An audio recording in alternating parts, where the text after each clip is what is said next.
For the repair of the Alfa Laval OP board and I/O board, the following procedures were necessary. Replacement of various electronic components and general cleanup of the unit. For testing, we use 24-volt DC power supply and we connect the OP board to the I/O board. As soon as we turn it on, the unit reacts and the screen lights up.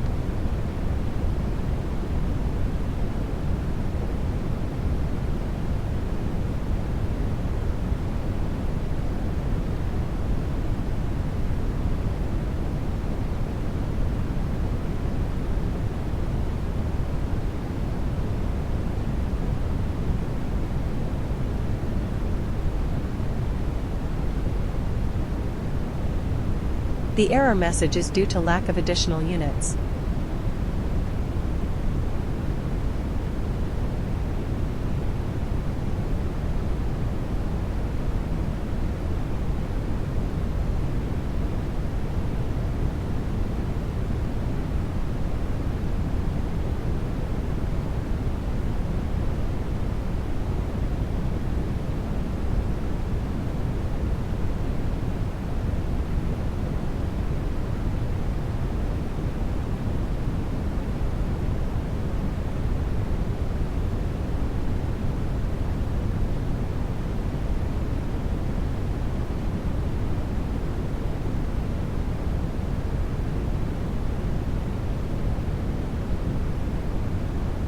It is now clear that the Alfa Laval boards are working successfully and are ready to be delivered to the client.